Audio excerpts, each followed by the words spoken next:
ನಮಸ್ಕಾರ. ಮೈಸೂರು ದಸರಾ ಇಡೀ ಪ್ರಪಂಚದಾದ್ಯಂತ ಪ್ರಸಿದ್ಧಿ ಪಡೆದಿರೋದು ಗೊತ್ತೇ ಇದೆ.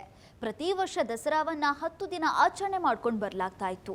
ಆದ್ರೆ ಈ ಬಾರಿ ದಸರಾ ಹಬ್ಬವನ್ನ 10 ದಿನದ ಬದಲು 11 ದಿನ ಆಚರಣೆ ಮಾಡೋದಕ್ಕೆ ನಿರ್ಧರಿಸಲಾಗಿದೆ. ಈ ನಿರ್ಧಾರ ಯಾಕೆ ಅದನ್ನ ನಾವು ಹೇಳ್ತೀವಿ. ಈ ವರ್ಷ ಹಿಂದೂ ಧಾರ್ಮಿಕ ಆಚರಣೆಯಲ್ಲಿ ಒಂದು ವಿಶಿಷ್ಟ ದಿವಸ ಬಂದಿದೆ. 400ಕ್ಕೂ ಹೆಚ್ಚು ವರ್ಷಗಳ ಇತಿಹಾಸದಲ್ಲೇ ಇದು ಬಹಳ ವಿಶೇಷವಾಗಿರುವಂತಹ ದಿನವಾಗಿದೆ.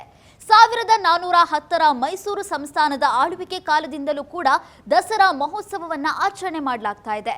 ಆದ್ರೆ ಈವರೆಗೆ 11 ದಿನ ದಸರಾ ಮಹೋತ್ಸವ ಆಚರಣೆ ಮಾಡಿರುವಂತಹ ಉದಾಹರಣೆಗಳಿಲ್ಲ.